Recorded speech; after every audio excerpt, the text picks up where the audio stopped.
as they say, there is only that. Only the one self. Not a personal self. And that is the problem. We believed we are the person, the separate entity, the individual. And that's understandable that we believe that, because our parents told us when we learnt words that you are so and so, you are this, that, you are this person, this individual. And we've taken it on without investigation. And the parents hadn't probably understood it themselves. And that's what they were, the only way they could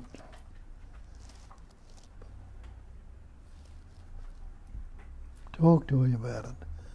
Because we learnt words from our parents. You weren't born with any words. And understand that the word is not the thing. Take the word water, can you drink it? Take the word fire, does it burn your mouth? Can you cook with it? So this word I or me, it implies that we're the separate entity, this individual. But then again, you look in the scriptures, the ancients that pointed it out down through the ages, and they'll tell you it's non-duality. One without a second, not two. And we put different labels or different words on it. Most of us have come to believe in a higher power, a power greater than ourselves.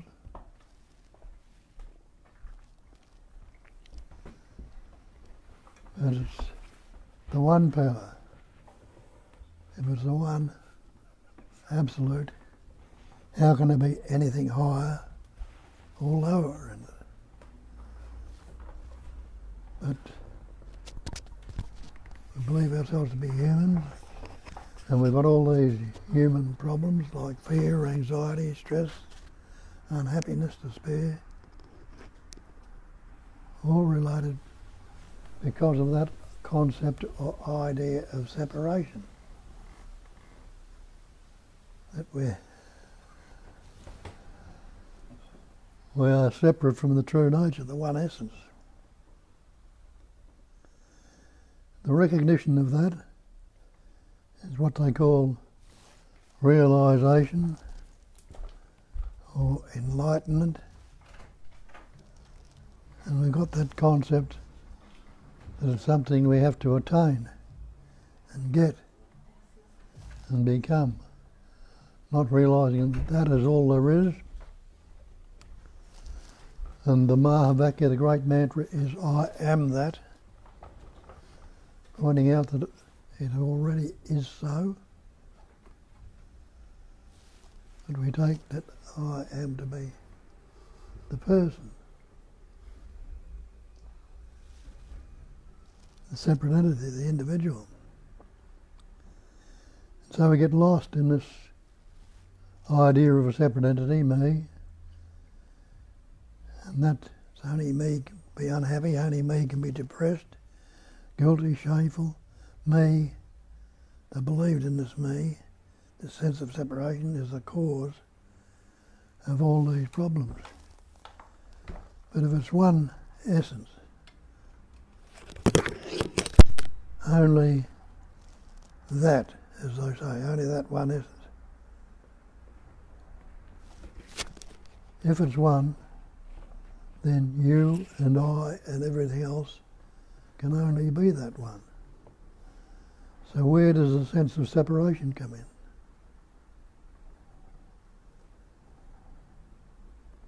And you recognise that and understand that there is nothing separate and apart from it. It is the one essence, the one intelligence energy, the one life that's patterning, shaping, forming, experiencing and expressing as everything. And that's the amazing wonderment of it all.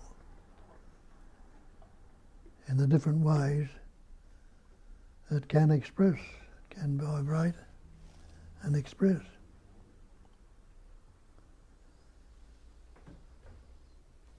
And through these words, we've taken on this idea that I am a person.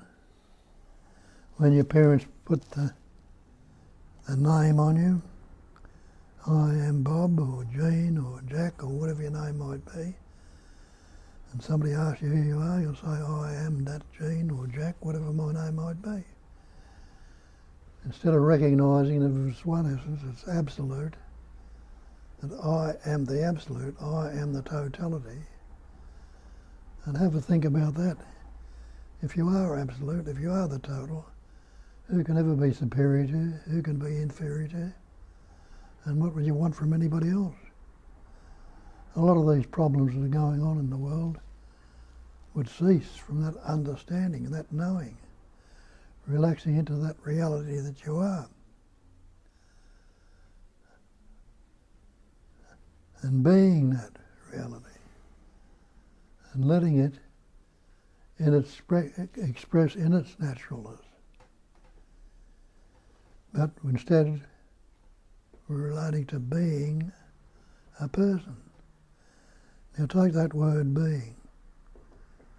We call ourselves human beings. If you believe in God, you call God the supreme being. It's a greater being than what we are. But what if I take that word supreme and the word human out of it and try and separate the beingness? And you realise everything is being. That's being a chair you're sitting on, isn't it? It's being the carpet in the room. It's being the space in the room. It's being the room. And can you negate the beingness? Can you say, I'm not this absolute being, I am this person? You can negate the person when you recognise that person is just a label you got on yourself. It makes that personal sense of separation seemingly real. And with the separation comes isolation. You've isolated yourself from the totality, the absolute. Separate yourself into the individual, which, when you investigate and look at it, is just a conceptual image. They tell you in the scriptures there's one Atman, one self. It's the Brahman self, or the Brishna self, or the absolute self. It's self-aware, it's self-being, it's self-knowing, self-shining, ever-fresh. It's that one self, patterning, shaping, forming, experiencing and expressing as everything. Not divided, not two, because that's what they call it in the scriptures, non-duality. Non-duality meaning one without a second, not two. Nothing other than that. We hear that and we think, because we've taken on this idea of separation and taken it to be real, but it sounds a better life if we are that one, non-dual. So we think we need to become the one. Now this separate entity, this person, we try to become one, that one essence that they're talking about, by doing all the practices, mantras, what are the other things? Well, anyway, all these other things we do, if we do these practices, we will become. It'll change our outlook. But becoming is not being. And trying to become something, it will never happen, because becoming implies a future time. But you've been around for a while now. Have you ever become anything other than what you are? You haven't.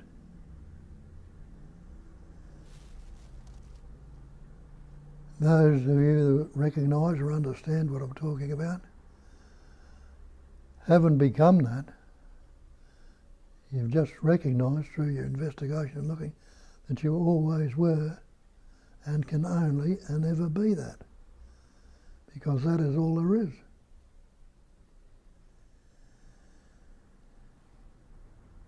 So that's what needs to be looked at. Am I this person? And realise, what is a person? Where's that word come from? And realise it comes from persona, the Latin persona, the mask. And what's the mask? A conceptual image we have ourselves. So the belief in the person, what I believe I am, this personal self, is a mask, a concept.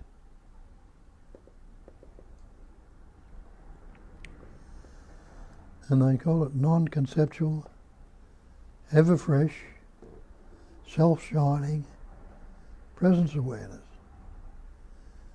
And they describe that Satchitananda as existence, consciousness, bliss, nama rupa. They're the five factors. Well, have a look at that. Are you existing right now? Well, you can't say you're not, can you? So you must be. Are you conscious? Well, you know you're not unconscious, or you wouldn't be able to say anything. Are you unaware? You know you're not unaware. So your existence and you're conscious and you're aware and you're happy to be. You don't want to be dead right now, do you? So you're not the body, you're not the mind. You are that life essence that's fashioning, shaping, forming, expressing through and as that body, and the concepts and things that are in the body, which we call mind. But there's nothing substantial or solid that you can say this is mind, even though you claim it as my mind. And is there such a thing as mind? Something solid and substantial apart from thought? When you look at and investigate, you'll see that thinking is what we call mind. And as Shakespeare told you 300 or 400 years ago, there's nothing either good or bad, but thinking makes it so. So if it's thinking that's making it good or bad, happy, sad, loving, hating, positive, negative, that's the way thoughts function. Wouldn't it be wise if you investigated the thinking and seeing if there is such a thing as a thinker? And we believe, without question, that I am the thinker. We'll investigate that. What's your next thought going to be? Thinker, thoughts are coming up in the thinking. And you don't know what your next thought's going to be. So it's no personal or separate entity there that who is the thinker. There is thinking happening. But your next thought comes up, doesn't it? You can't tell me what it is, but it comes up. So thinking is happening. But we claim it, I am thinking this thought. And as soon as I, the Johnny or Billy or Jane or whatever your name might be, claims it that I think. And the thought is what is being coming up in the thinking. So the thinker, I think, has become the subject. Now I become a thought, a subject, and the thought I'm thinking becomes the object, something opposite to me. So thinking is divided into subject-object, duality. And so all these thoughts are going on. There's a belief that I am thinking these thoughts. But can the thought I think, which is the thinker,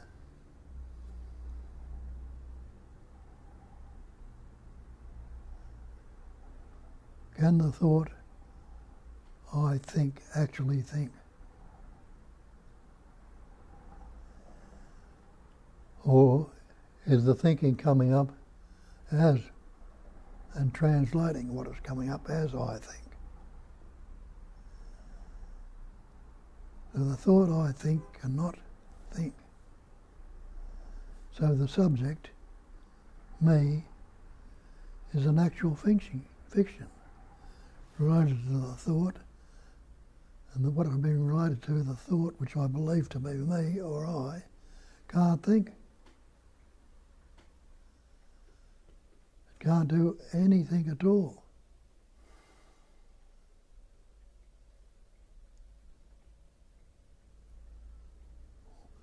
It's translated into that thought by the sense of presence, the absolute intelligence energy, the reasoning. Translates the thought, I think,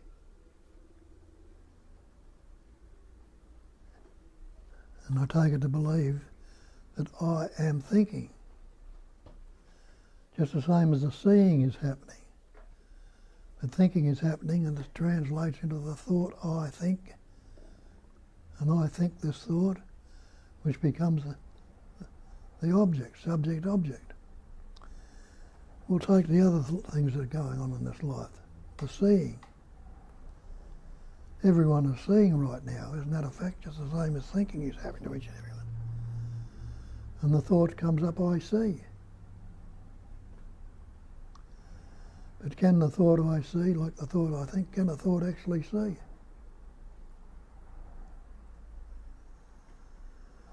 Well, shut your eyes, look around the room and see what you can see with a thought.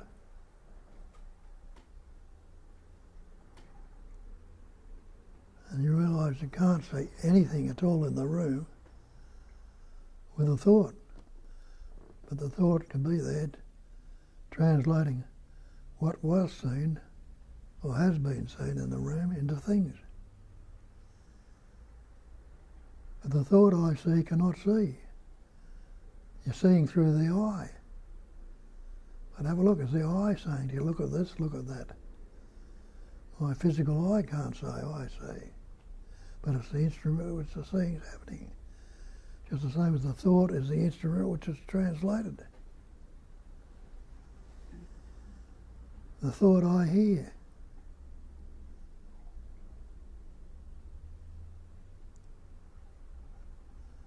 The thought I hear cannot hear. The sounds are translated through the hearing in the ear and translated by the thought.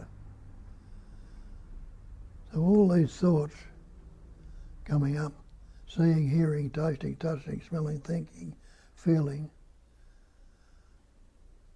are all done by the believed in fictitious entity.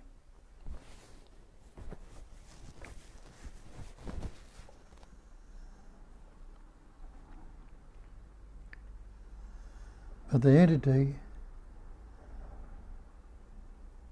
how's that functioning? Well, it's functioning all right. It's breathing, heart beating, hair and fingernails growing, food's being digested. Is that being done by a thought? Is that being done into the egoic image I have? Or is there something more substantial there? Like life itself.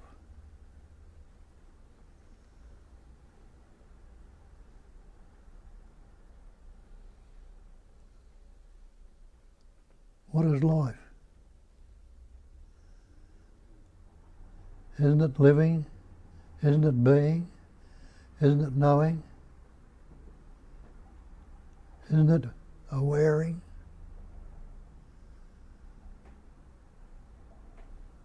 So it is that life energy that's fashioning through these patterns, shapes and forms, and doing the living, the being, the thinking, the tasting, the touching, the smelling, all the emotion things, patterning, shaping and forming. It's doing everything. Not the thought or the body that is expressing through, or the seeming mind which is coming up with thoughts. That's just the instrument which is all expressing. But there is a knowing that you are. There is a feeling, an awareness of being. Awareness of being is bliss. Knowing that. It is blissful, it's good, it's happy, it's joyful, it's happiness. And it's all that life. Well, like Christ says, I am the way, I am the truth, I am the life. Not talking about himself, he's talking about that sense of presence. The sense of presence translates through the mind as the thought I am. That's what I amness is, a sense of presence. And we're told to stay with the I amness. We think we've got to stay with the word and repeat the word and meditate on the word and carry on with the word. But realise you are prior to the word. You are not the word. You are the life itself. You are more than the word, greater than the word. The boundaries and limitations we put upon ourselves are the word.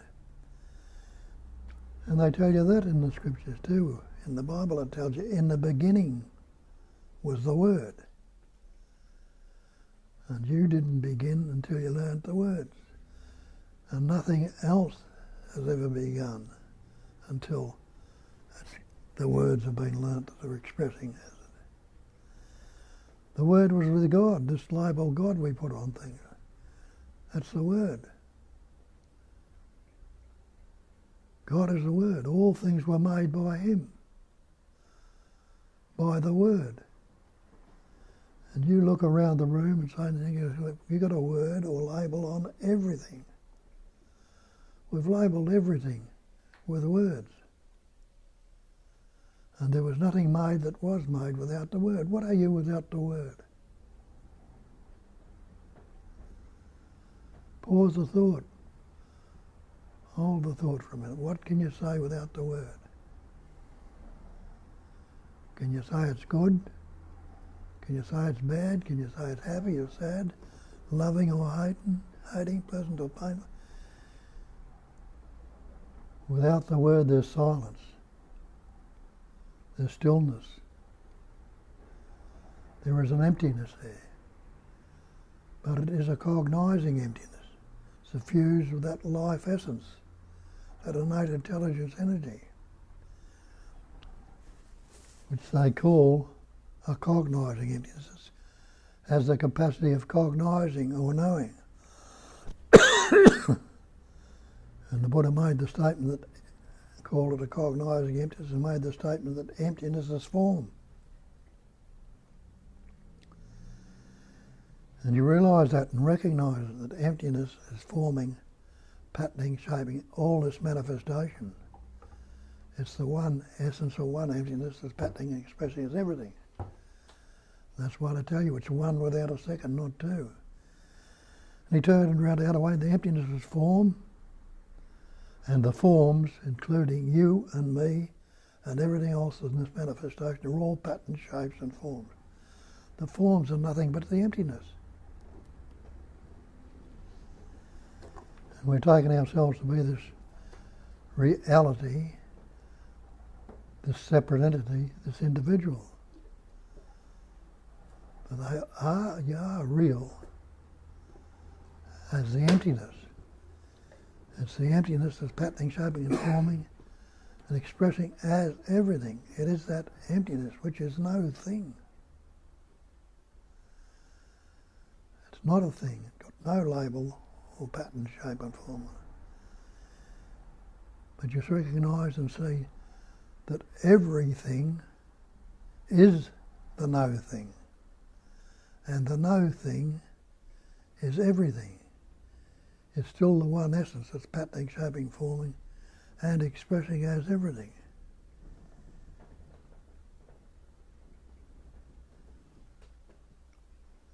So what's it all appear in?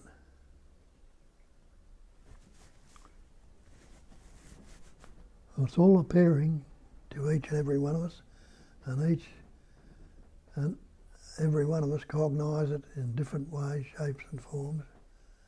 We can agree on a lot of things, so we think we're seeing the same thing. But lots of other things we separate.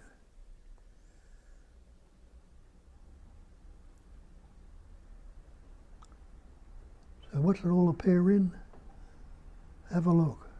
What's the first thing you see there? What's the closest thing to you?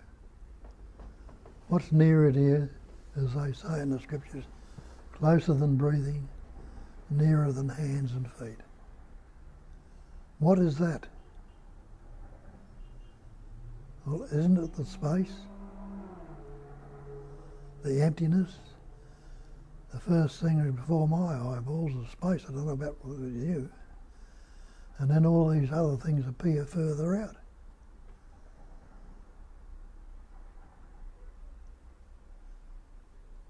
So space is that which everything appears in. Space is empty. It is no thing. It's not a vacuum or a void, which they say, which is emptiness is a vacuum or a void. It's not. It is no thing, meaning it's got no pattern, no shape and form, though pattern, shapes and forms appear in it. Space is empty, but all things, nothing you can postulate or think of that could be outside of space. Try it.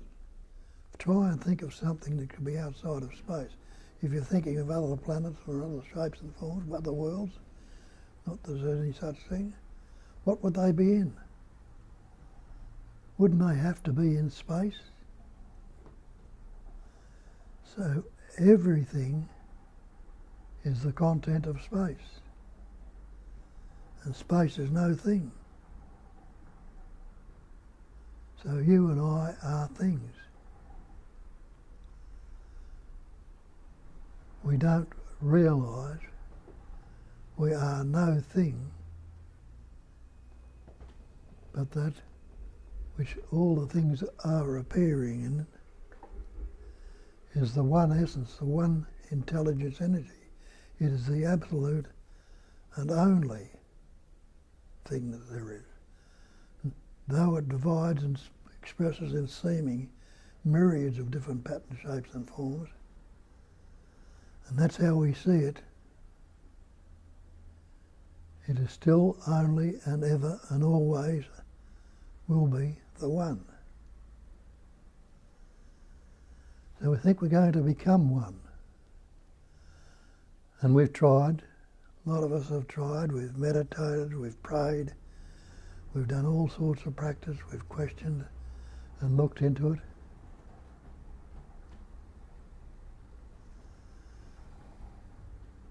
Anyone found the answer?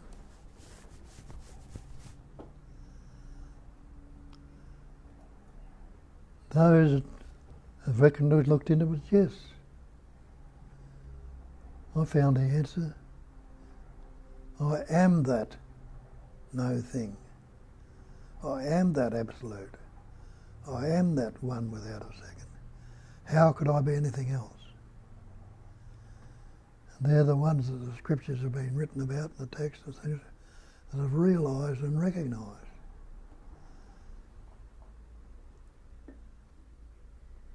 And the recognition also is that it's always and never been so.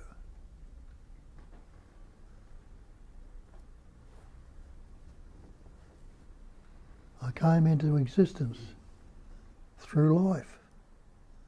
The same life that's expressing its pattern through this body. And Nisargadatta tells her that. He says there's only life. There is nobody or no thing that lives a life.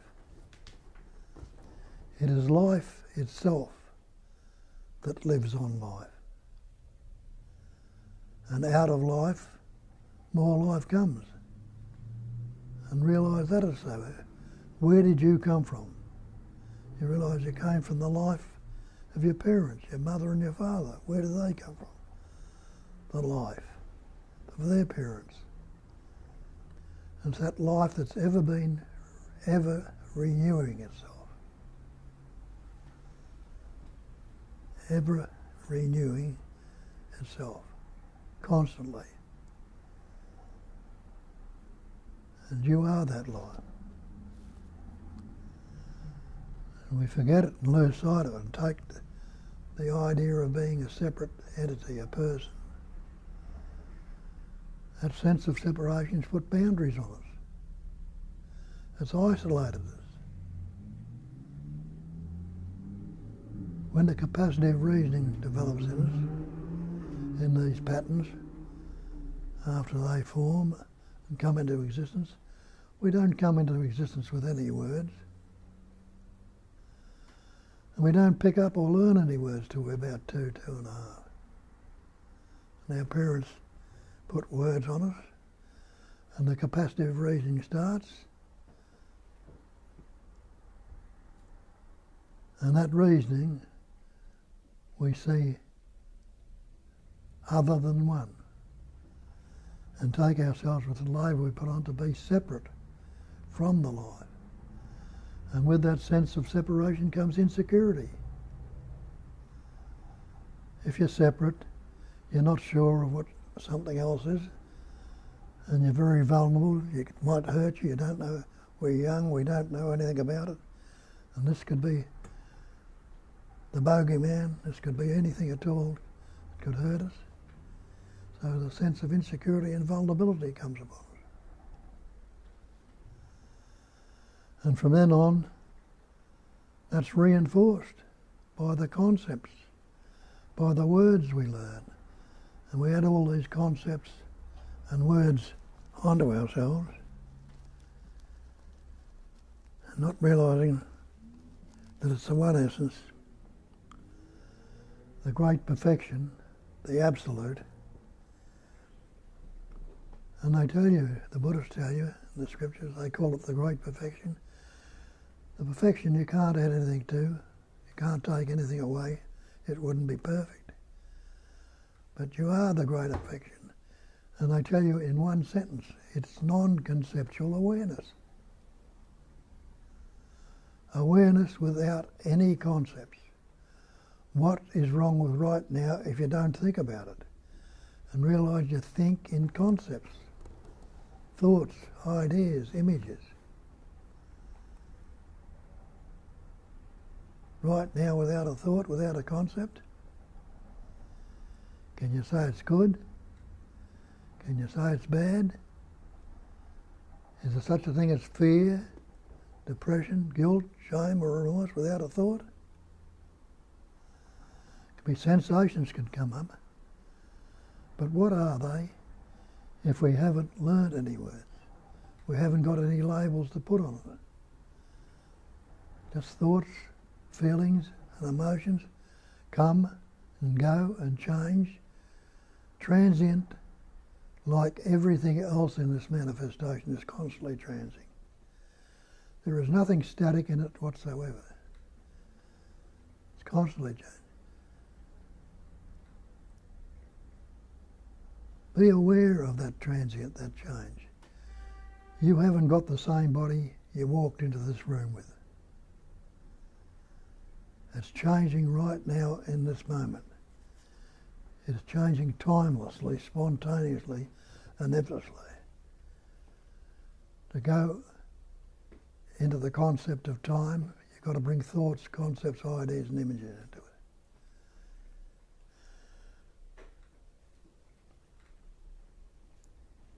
There are thousands of souls in this body dying right now and being replaced. That's how the life is expressing. They call it that in the scriptures too, those that have seen it. It is a phenomenal manifestation. The definition of phenomena is that which appears to be. An appearance is seemingly so. You have a dream, all sorts of things can appear in your dream. When you wake up, where do they go? In the waking state, all sorts of appearances and concepts going on. Nisargadatta tells you you're dreaming a dream you call the world. Stop looking for ways out. We try to do. We don't like the dream the way it's going on. We want to get out of it, free of the dream, the concept.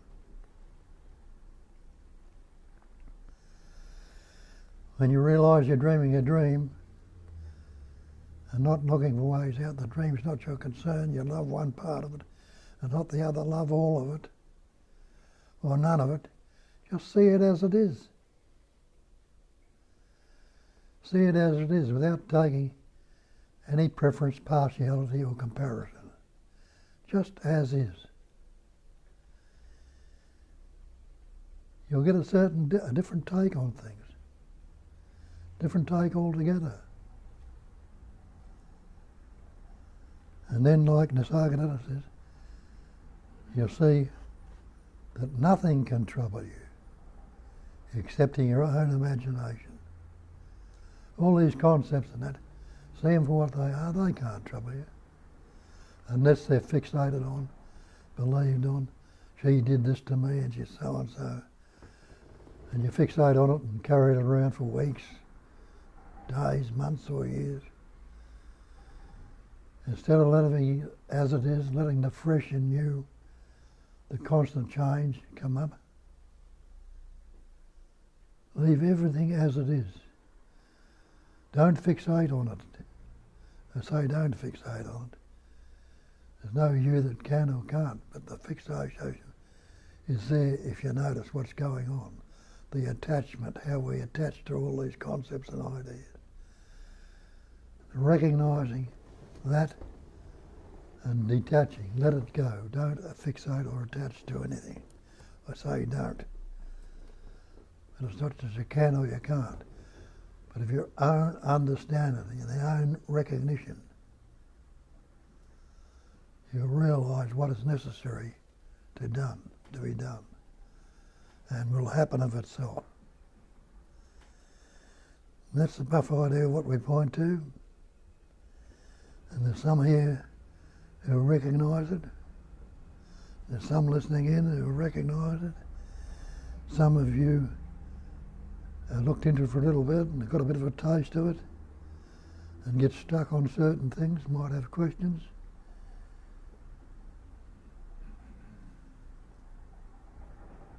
And others, those that you know a bit, let it out, because you might express it a bit different to what it's expressed here in a way that somebody can understand it. Some of you will have doubts and arguments, but anyway, get into it. It's up to you. There's people listening in, so Kat will get some questions from them. Thanks,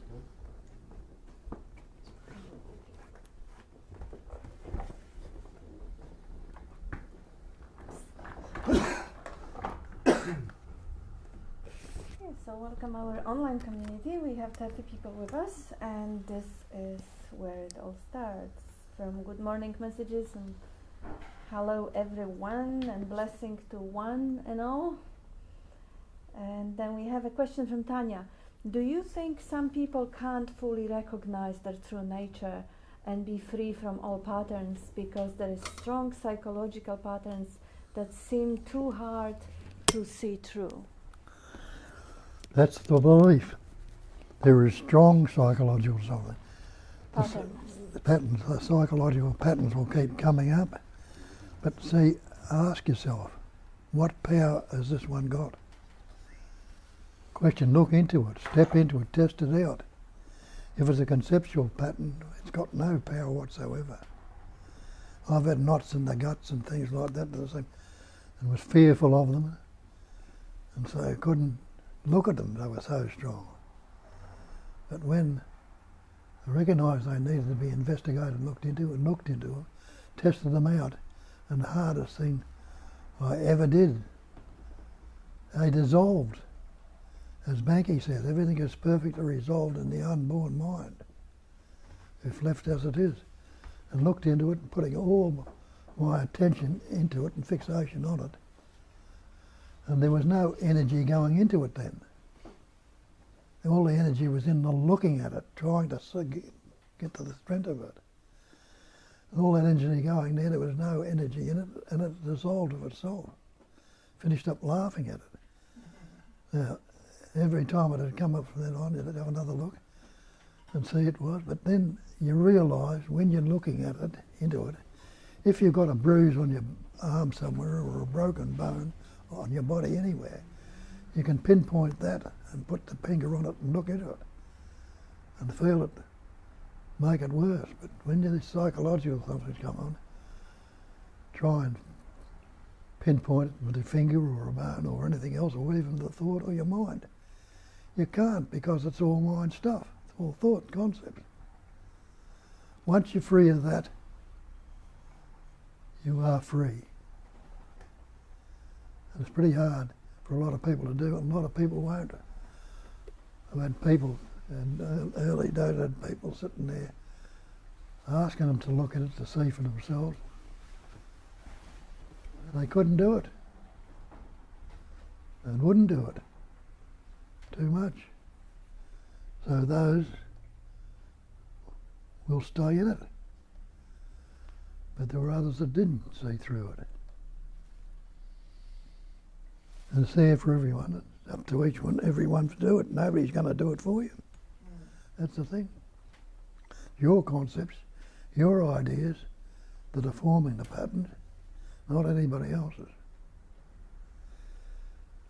And it's up to you to see for yourself.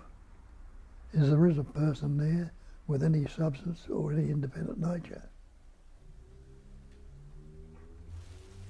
Yes, so I saw that comment and quickly answered myself that freedom from patterns doesn't mean patterns are absent. Recognition is regardless, it is unconditional.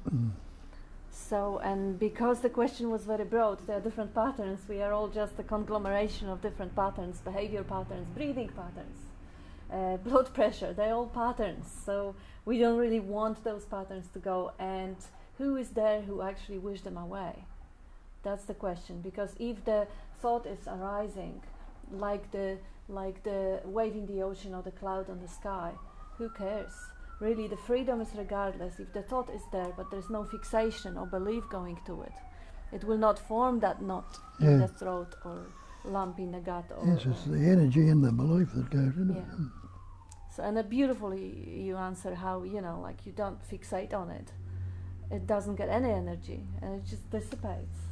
Anyway, there was other answers. Another thing, looking at that, don't fixate. Attachment, a lot of people can't understand detachment. But fixation is attachment. If you're not fixating, you're not attached to it. That's a way out of your detachment. Fixation. Yeah, so Tanya says, so it is an unrealistic expectation that the pattern won't show up anymore. I see there are stories, but anxious sensations still arise. That makes the stories seem real. So says thought anyway. Makes the stories feel real. If you know what makes the story feel real, what are you going to do? You're going to make the story. You're going to drop the story, aren't you? Yeah. And Ram said, and he quoted Nisargadatta, the only thing you can change is your attitude. That's from Nisargadatta. Yeah, and that's really what happens when you kind of withdraw the energy of belief from it. So your attitude changes. Instead of being invested and taking it as a gospel, you just see the thought for what it is, a thought. Have an attitude of gratitude instead of an attitude of fear and depression. Yeah.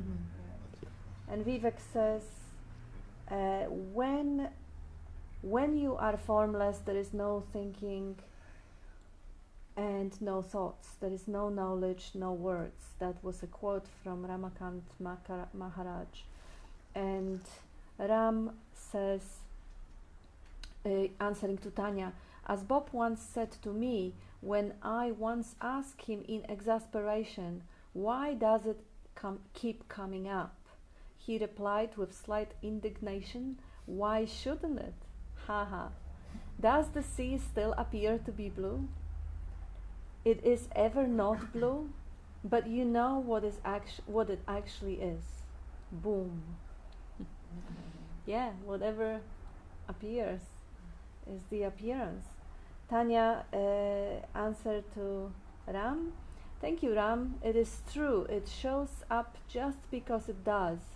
So the thought will still appear, but it can't be seen. But it can be seen. It's just a thought and not reality.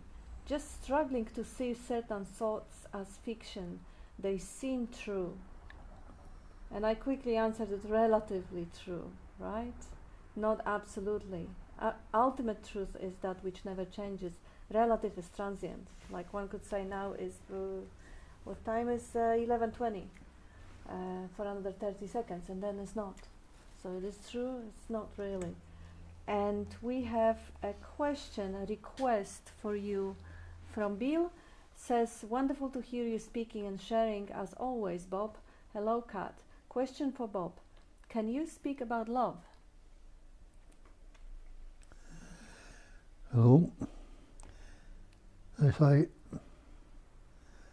love is God.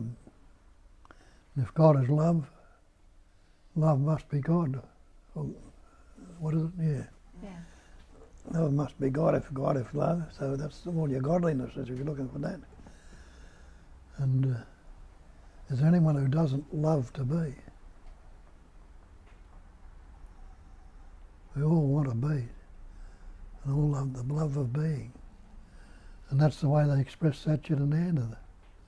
Existence, consciousness, bliss, or being, knowing, and loving to be. Now, don't you love to be? You don't want to be dead. So that love is there naturally. But if we don't recognise it, don't acknowledge it, what's there going to be? There's going to be fear, anger, depression, and all these other things there. The love of being. And as Nisargadatta says, when you recognise love, and you are that living love, he says people will come to your door. They'll recognise what's expressing, and that's what happens in each one of us. There's a recognition or a resonating with what's heard, and if it's the truth, it's resonated with. That's love recognising or resonating with itself. And it'll take it a little bit further if it's seemingly been obscured by concepts, thoughts, feelings. It opens it up. Life is love. Love is life.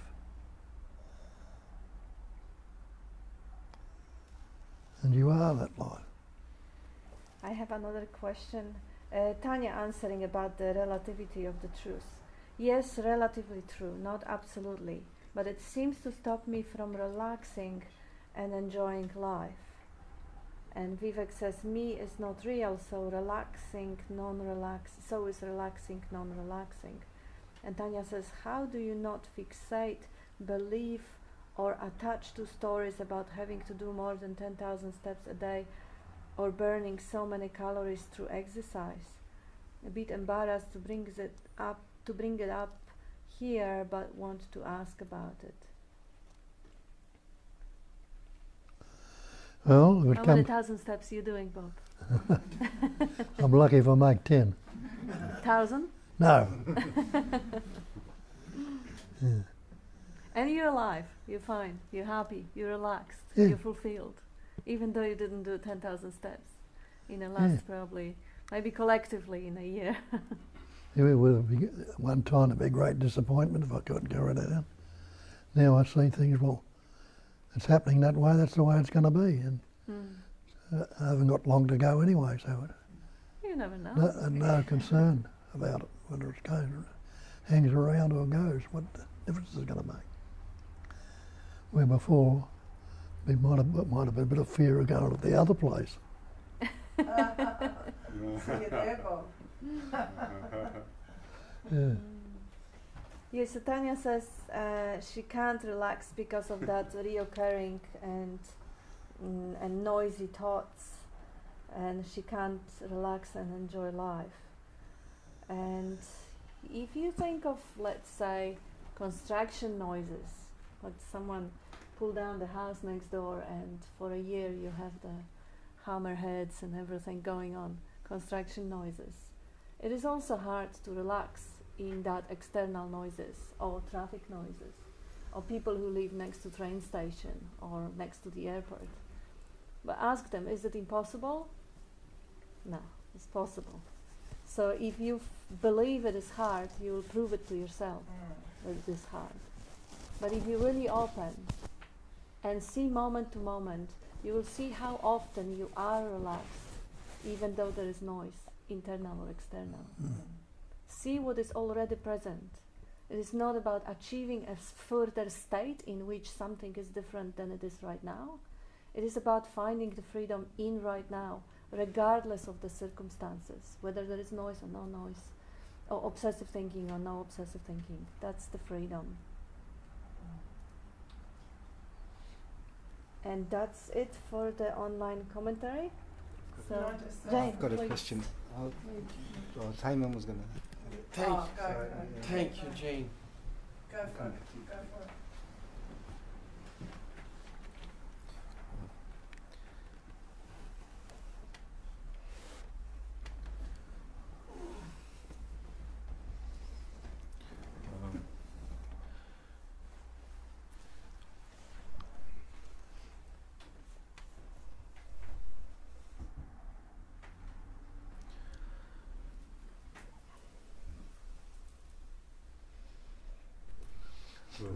Excellent. Excellent. Yes, Jane. I just wanted to say something more about patterns. I think, Tanya, that the more you see self-reliance fails you and take it right through to the end, you realise that there isn't a self, but it is a process. It is a process of looking whenever you get that knot in the gut or whenever you have a fixed idea about anything at all that creates dis-ease or feelings of being ill at ease with yourself. Again, it's always pointing back to a self. And the more you do it, the less you see the self, the more you see the self is not real. And it is a process of having the courage to look, because old habits die hard, and the biggest habit is an illusory me that is running things. And that illusory me is a phantom, as Bob says. It's a fiction. It isn't real. So the process is every time that comes up and you go, oh, there it is, you're cognising emptiness. Or there is a cognising of emptiness, or there is a cognising of a power greater than that pattern, which breathes you at night.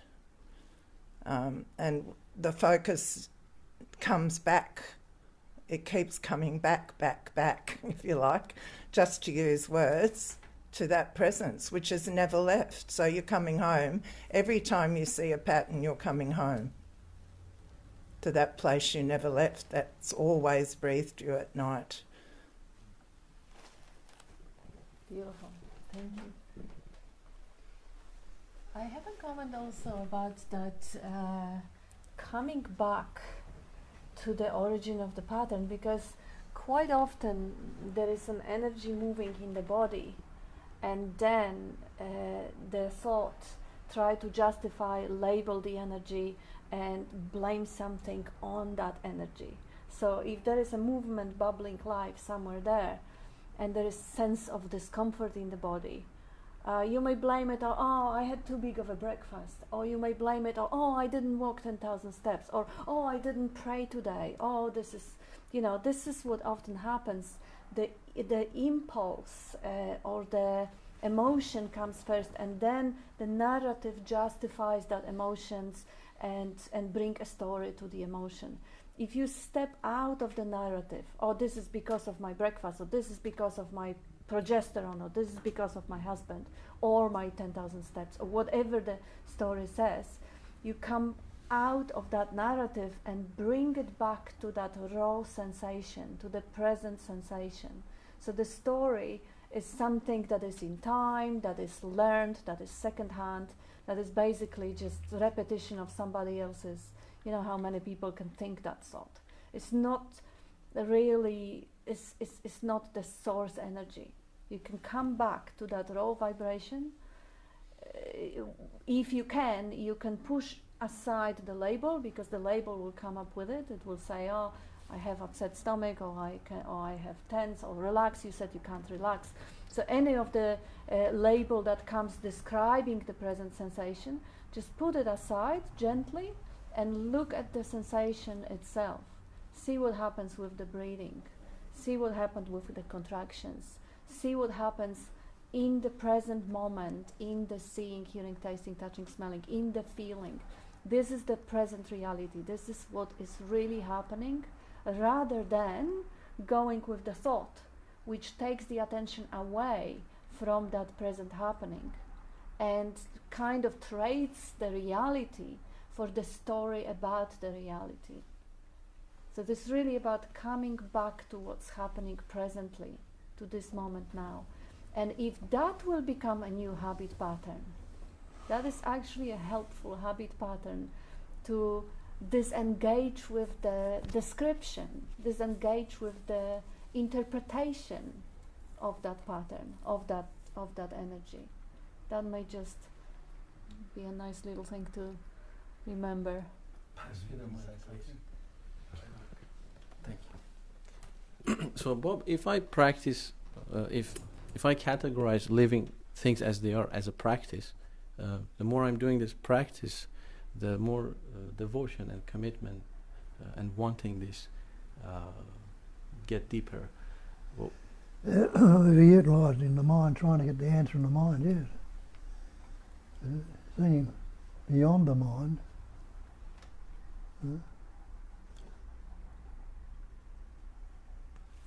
Just recognise that the silence is the stillness behind all it all.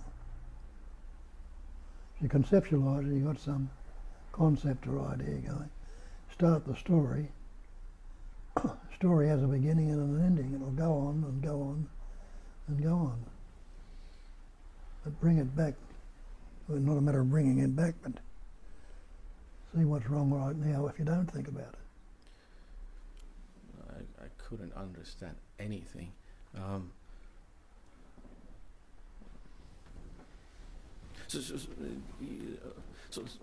So how can I want this more? How can I prioritize this as first, as it is? It is the first priority, but not for me. There is a me that has got other priorities. Yeah. So when I leave this place, I go do something else until next Sunday. Yeah. And to see there's something innately there that's looking for something, but you're looking in the wrong direction if you're looking in the mind. Because when you're looking at this sort of stuff, you want it because it wouldn't be coming here. You're wanting it, but going the wrong way about it. Trying to find the answer in the mind, when they clearly tell you the answer's not in the mind. What's wrong with right now if you don't think about it? You're clearly telling this to me, and I understand, yet I keep doing what I shouldn't. That's something. Well, if that's what's coming up still, see what happens from there. It might turn around of a sudden. And you find in that doing what you're doing, it might give you some clear light or some recognition or understanding. It'll be I see through it.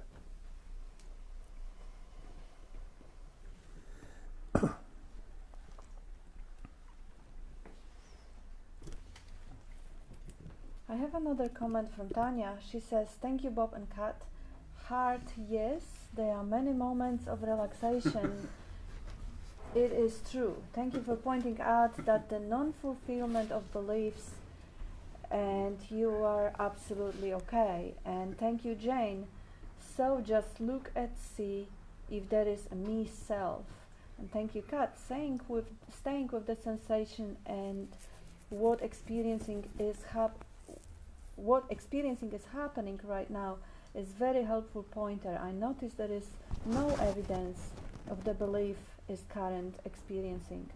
And Heiyu says, I think the difficulty lies in the seeing without evaluating, judging, etc. Just see, just listen. If the patterns, emotions appear, it is not like, oh, there it is, because it's the I, ego, that's seeing it. But listen, see it.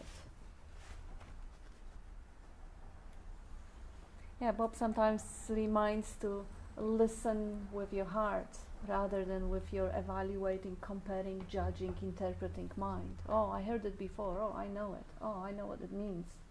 And the projection starts and never stops. It's really about just being an empty space.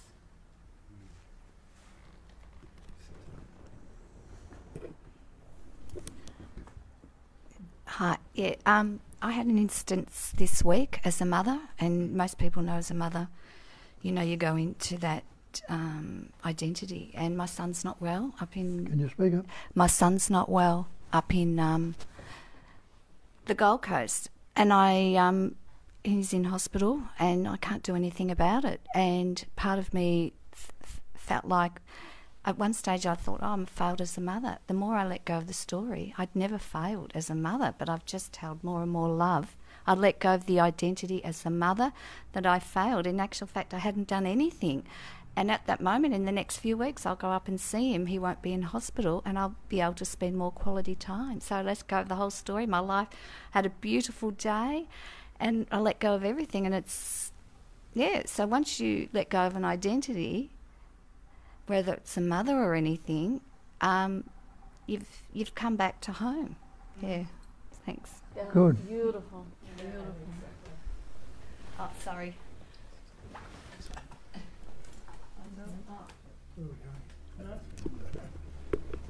I think it's totally possible and is happening, in fact, to live in awareness, just live entirely as that is aware. So then everything comes to you, everything is without consideration of you being a victim at all of this thing that's occurring. It occurs just as it is. When you place your emphasis on taking everything to that moment of awareness, if you're going to do that, if it arises in you to do that, then it will. But I'm giving you the idea now, right? I'm letting you experience this idea in your mind that you can live in awareness totally. It's an amazingly different thing to do, where you just allow it to happen, allow everything to show up as if it was you were the progenitor of it. You know, this is an incredible thing. This is what it's all about, I believe. Is rather than trying to continually look at the problems, and in order that you might come to that realization, just go there instantaneously already. Why not? That's the invitation, isn't it? Let's go home now.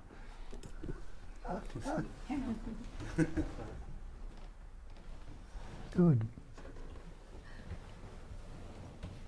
Yeah, so we have, Jay says practice makes perfect, and Megan says anything can point to this, but there is no thing to get. And Bill says, that was beautiful to hear you speaking about what love is. Thank you, Bob. One of my favorite quotes from Nisargadatta mirrors what you've said. What is love? It is not a state of being, rather than a state of mind. Love is will, the will to share your happiness with all. Being happy, making happy, this is the rhythm of love. From I Am That, page 246. And I know, Bill, you asked Bob, but I'm gonna give you my favorite quote of Nisargadatta on love as well. And this is answer to the question, does love act deliberately? And he says yes and no. Life is love and love is life. What keeps the body together but love? What is desire but love of the self? What is fear but the urge to protect? And what is knowledge but the love of truth? See how everything, every movement, every action is love. He says the means and forms may be wrong, but the motive behind is always love. Love of the me and the mine.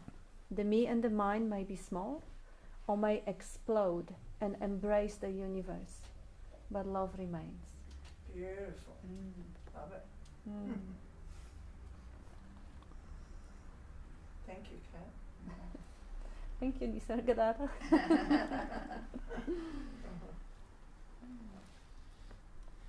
And thank you, Bob.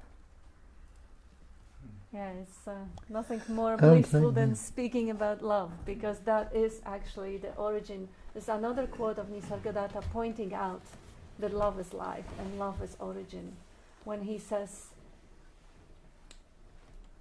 what was this one? When I'm nothing, this is wisdom. Being nothing, recognizing nothingness, the empty space, is the wisdom or understanding. When I'm everything, this is love. Everything really is love.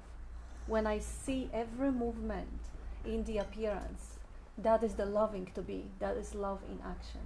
Even something which from a relative perspective feels like hurt. For example, touching my face kills millions or billions of microbes. That's the homicide or genocide of the entire species. From a relative perspective, that feels like love. But in more general sense, without going to the dualistic good, bad, pleasant, painful, which is always relative. In a more generalized view, Nisargadatta points that every way the life expresses itself, moves itself, appears, dance, all the dualistic appearance, because appearance has to be dualistic. There is no non-duality can't appear because it doesn't have anything to appear against. So it is all just a movement of love. Life is love. It is love, even if it feels unpleasant for particular body or particular group. It is still love behind it, loving to be. And Bill says, that's beautiful, Kat, and so true. Anyone? Which Bill's that, Bill Tate? I don't want to give names in case they... But no, it's a different Bill. I'll say that. In case someone wants to remain anonymous. Yeah, anyone? Any thoughts on love's patterns?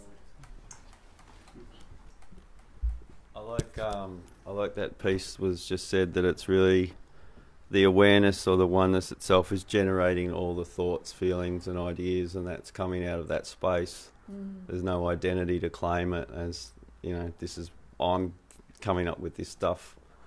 So it comes out of that space, and it's the claiming of it which is the problem. But I like the fact that, you know, if you would take away thoughts, you know, the experiencing is already there. The experiencing is already here without the thoughts. So it's when you know, it's like we think the thoughts are having an experience, but the thought can't experience. The experiencing is already there. There's an assumption that the thought is experiencing, but it's prior to that. So, yeah, I mean, it's so subtle, it's just missed, isn't it? Like the presence and the awareness is there. It's just so subtle, the mind overlooks it. Like it's already too late. It's looking for something that's already there. It's but yeah, I'm realizing the mind trying to go in, like too much energy in the mind trying to work something out. It's already in the going down the wrong track, isn't it? Like the energy is in the mind trying to come up with something. It's taking it. It's almost like withdrawing away from that completely. That whole energy of mind looking. It's taking the attention away from that, because that's the problem. The answers are never there. It's tricky though. It is a tricky mother. But I like the patterns, the selfing patterns that coming up, and seeing those appearing, and coming, like any fixed point. I'm realizing any fixed point at all is a red flag. Like any point in time, like any position at all is a oh, hang on, that's not right. Yeah. Anyway. Well said, Adrian. Beautiful.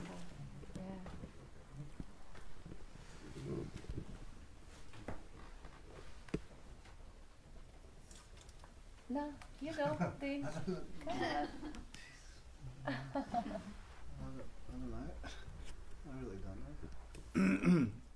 not really have anything to say, I think.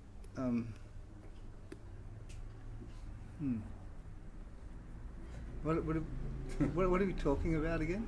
No, what's the topic like?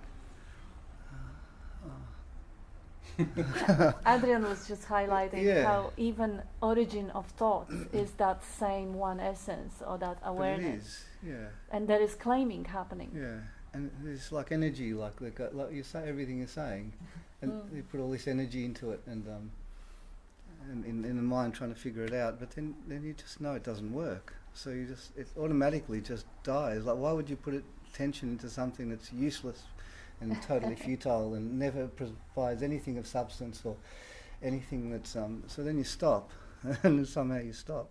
Or it just stops, or some mechanism or some grand design comes in and goes, whoop, not playing this game anymore, and this new game takes over, and there's new game's really pretty cool. It's but in the process, there's all this funny business that goes along on the way, and you think you're developing some sort of superpowers and skills and extra sort of ordinary stuff, and then that's really a load of rubbish too. It's just actually little more tricks to get you engaged back in the mind, Yes. and then it doesn't work.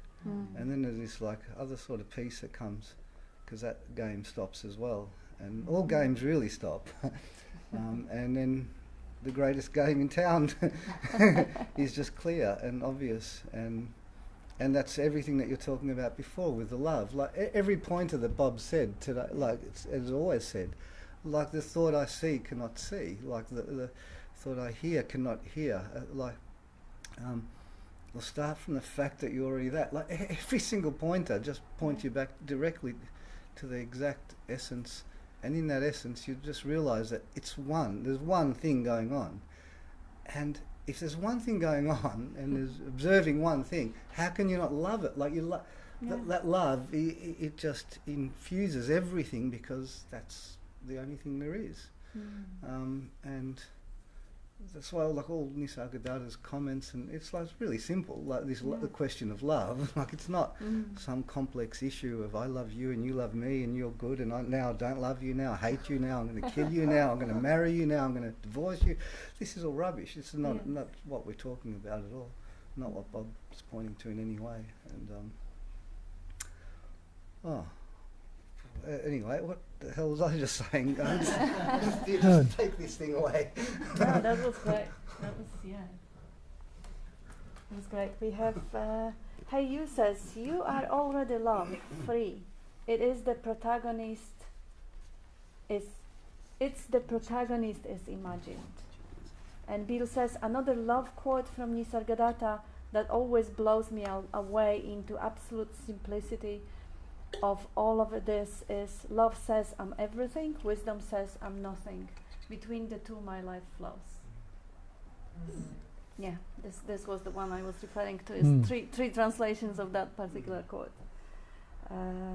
It is a beautiful quote that seems like there is a duality of love and wisdom, or everything and nothing, or form and emptiness, or it seems like it because it appears this way. It cannot appear in any other way, but they are one in essence. Bob, you say something. I was just going to say. You're going to say something.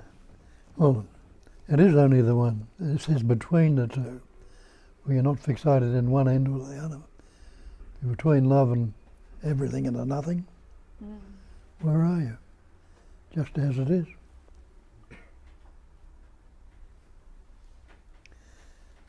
What is unaltered, unmodified, uncorrected. Yeah.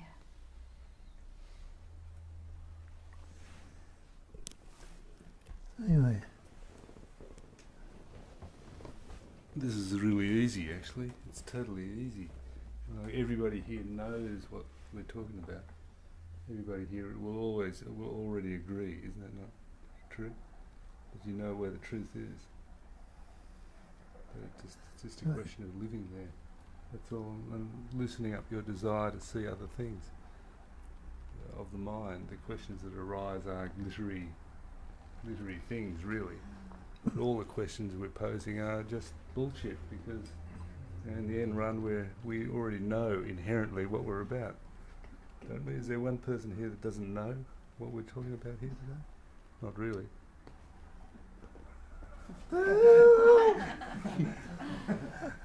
God in the form of a little thing to play with my hands so I don't bend the wires. makes two of us. Yeah, it makes two of you. Makes two of us.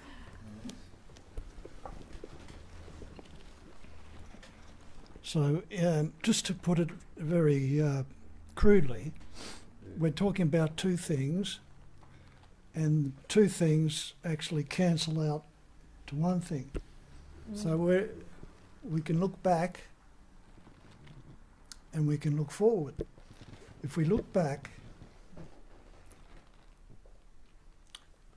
we see empty nothingness, spaciousness. If we look forward, we see the world, we see everything. So one way there's nothing, and the other way is everything. Beautiful. Pretty simple. Yeah. That's good. Yeah, that's brilliant. That's it. Yeah. Except, like not finding fault, but like I can't see back and forward. Like to me, no. Like to me, there's an emptiness, and within that emptiness there's everythingness, and there's no back or forward. Like But see where you're looking from. That kind of It's- look beyond your eyes. Focus your attention to the origin of seeing. What's there? is that forward? Nothing. Yes, nothing. Yes, yes. And you look ahead of you and you see forms. Oh, that's what Ross is saying. Yeah. Looking back is nothing, and looking forward is everything. It's forms. You can see it in many different ways. Yeah, yeah. Mm. In truth. Yeah, but it is. Yeah, it is a fun little exercise to see what's looking. See where the looking originates. Is there anything there? And it's an abyss. The headless way. You could, yeah. The headless way. You could do that too, that exercise too. I have another comment from Primaris. She says today recognition happened about love to be. Thank you. And Heiyu says we are always in search of confirmation and reassurance. It is the very thing that want to be free from this idea of being a person. Mahamudra.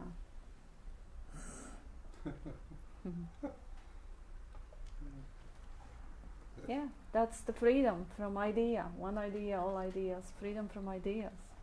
The ideas can appear and disappear on that freedom.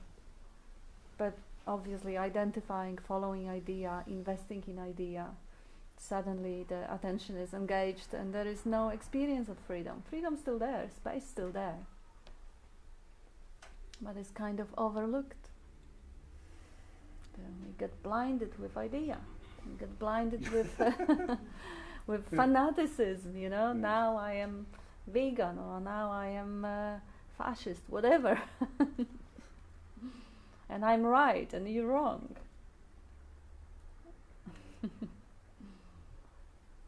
doesn't have to be this way.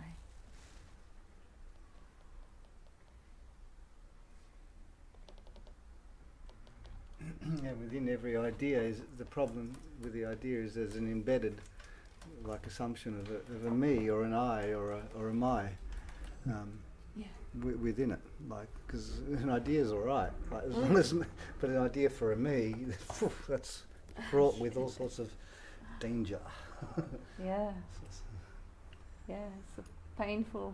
Oh, the very word idea. Taken on board by an I, isn't it?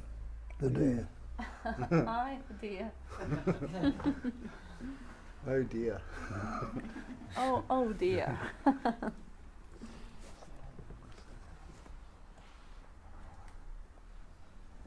Any takers to talk? I need somebody from that area of the room to say something. Nick, your turn. We have 5 minutes. So last question, last comment. I don't really have anything to say, but thank you for the offer. Anyone? Just an idea, but I shouldn't have an idea. Can you say on it any thoughts around, like, seeing thoughts in general versus seeing that really deep, closer, even though there's not I thought, you know, that one that sits a lot closer. I think there's not a distinction, they're all thoughts, but it feels like that I one sits much closer. So I don't know what your experience with that was, or... Yeah.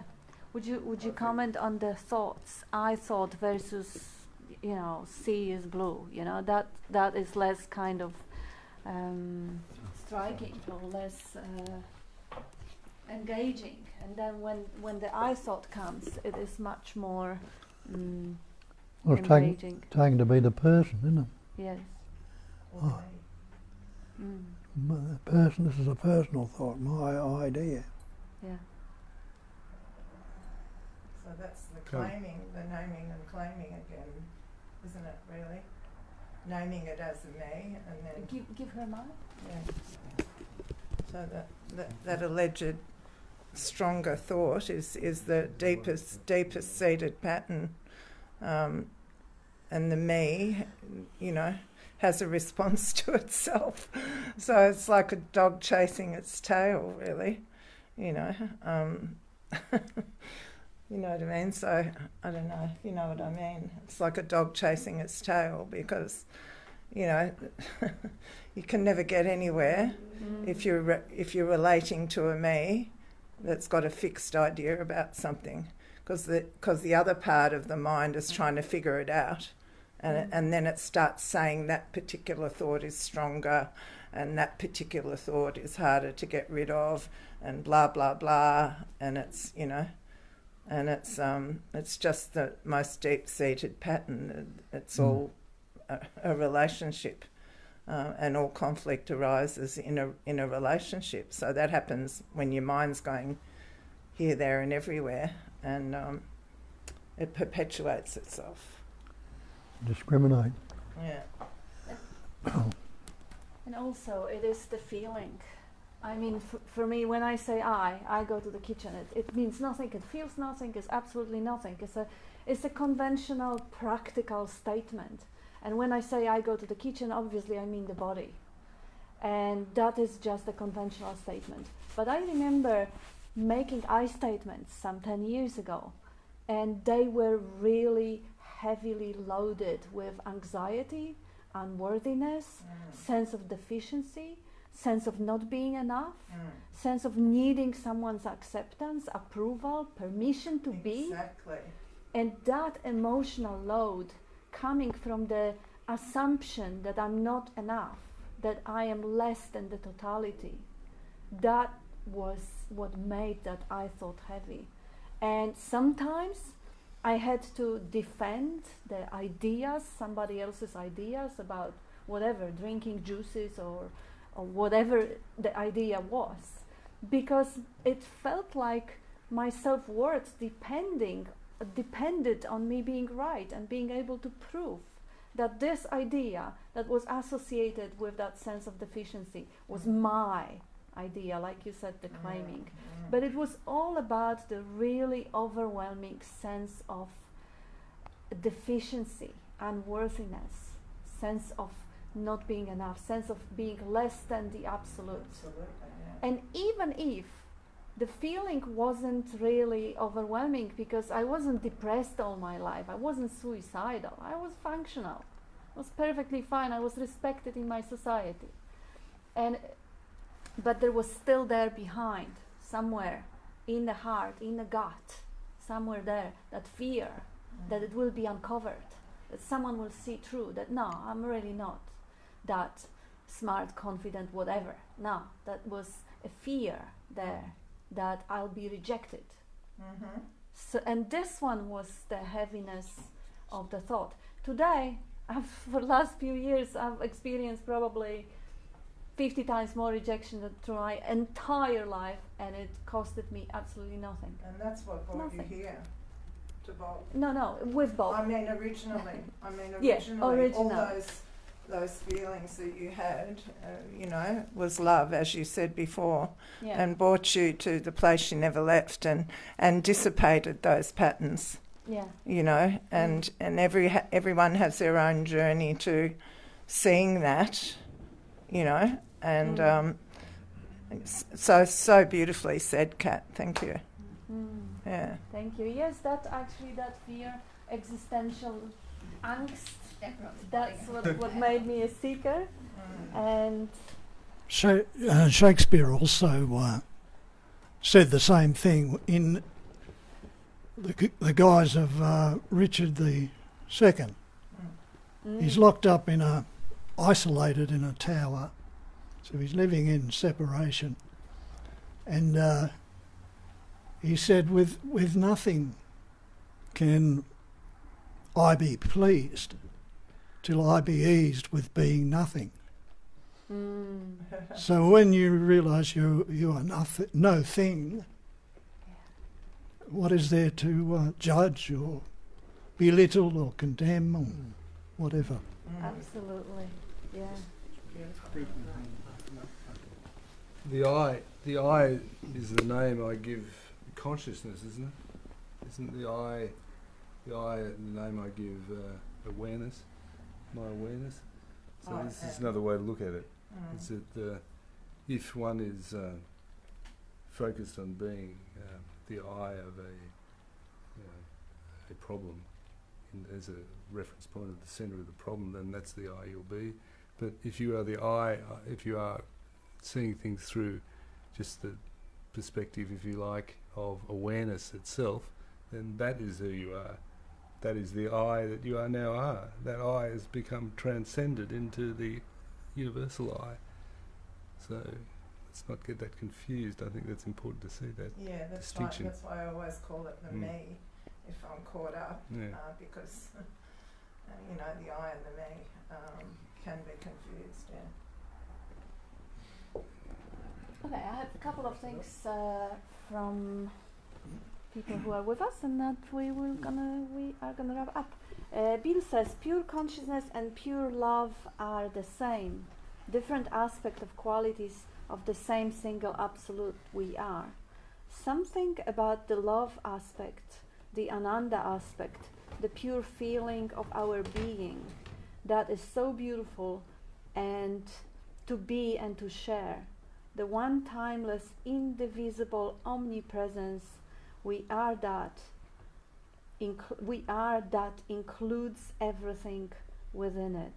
That's beautifully said. And Tanya says, so relaxed now and much peace, noticing sensations and experiencing. We'll look and see if there is anybody experiencing, looking or aware. Thank you so much for this meeting. These meetings always reveal the peace of being. Lots of love to all. And JB says, everyone putting an exclamation point onto seeing the relationship of me claiming a concept and just a concept minus me, beautiful. And Zulma says love. And I'll just add this to Tanya. If you want to, by all means, Bob always encourages the investigation, see if there is anyone who does experiencing. But be aware also that that's another way sometimes to leave the current experiencing. So if there is an experience of anxiety, or without the label, experience of bubbling life, and instead of being with the bubbles, you start looking, oh, is there something there, blah, blah, blah, blah. That may also be exchanging the current happening for the thought. It's good to have a look and then come back. Have a look, no one there, okay, come back to the present sensation. Because just engaging with the thought of looking rather than being present may sometimes defeat the purpose. I've seen it. But I'm sure you're proficient in that by now, so thank you. And we have thank you messages from everyone.